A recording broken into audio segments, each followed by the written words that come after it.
Welcome to today's deep dive.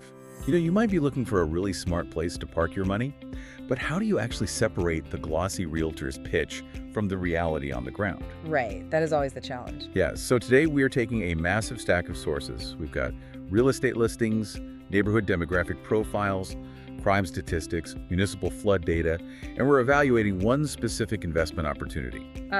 The duplex located at 650 NE 15th Street in Fort Lauderdale, Florida. Exactly. We're here to help you figure out if this place is a true zero-hassle cash cow or, well, a hidden trap. And, when you look at the raw data for this specific duplex, the immediate appeal makes perfect sense. Oh, absolutely. It's a 1,625 square foot setup, 2 units, each 2-bed, 2-bath, and the price actually just recently dropped by 3.2%, so it's listed at $890,000. Which is a pretty attractive entry point for the area. Yeah. And aesthetically, it's gorgeous, right? White exterior, blue trim, a patio gazebo. Oh yeah, artificial turf, modern wood cabinets, all stainless steel appliances. Yeah, it's like buying a fully loaded car right off the lot, No mechanic needed whatsoever. Plus, it's got a current vacation rental license, impact windows, and a brand new roof. Right, so it is explicitly pitched as this totally turnkey dream.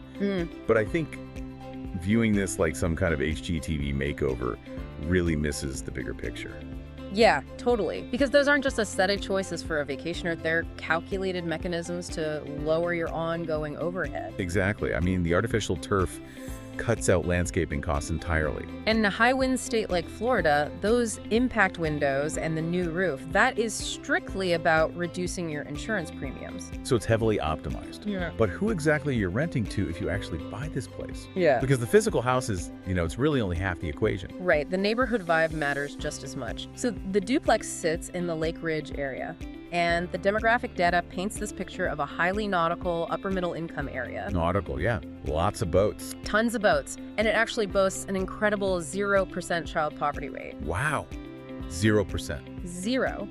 And it's remarkably diverse, too. Like, 4.8% of households are same-sex couples, which actually puts it higher than 99.9% of U.S. neighborhoods. It's a huge stat. Yeah. Plus, you have a really strong Portuguese-speaking demographic and this great walkable vibe with a 3.3% bike commuter rate. Okay, wait. I have to push back here for a second.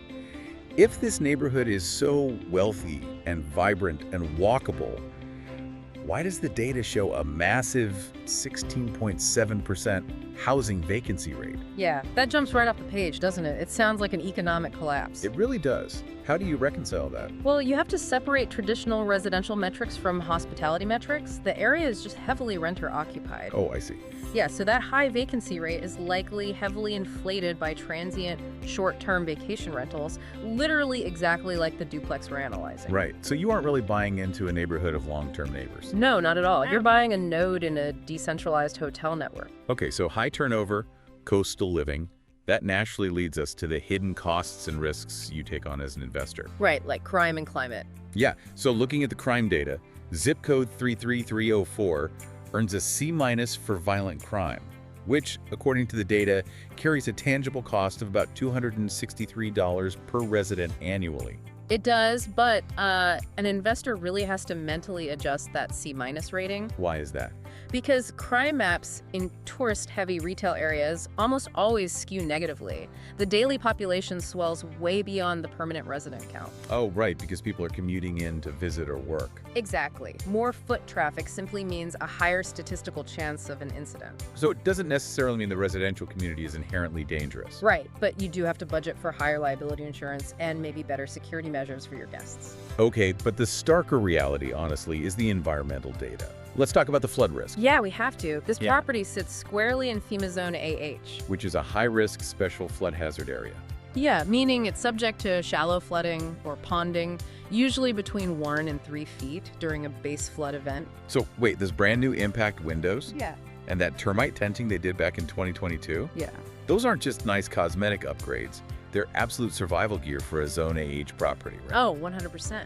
It forces an investor to balance that immediate revenue potential against a very real, long-term environmental reality. So to sum it all up for you listening, you are looking at a beautifully upgraded, ready-to-rent property in a highly desirable, super diverse area. The short-term cash flow is basically teed up for you. But you must factor in the classic Florida caveats. You are dealing with transient neighborhoods and managing high-risk flood zones. Yeah, it's not a truly passive income stream. No, it's not. So we want to leave you with a final question to ponder on your own. As extreme weather increases and insurance premiums skyrocket, will the quote-unquote turnkey profits of coastal vacation rentals eventually be entirely swallowed by the cost of simply keeping the water out?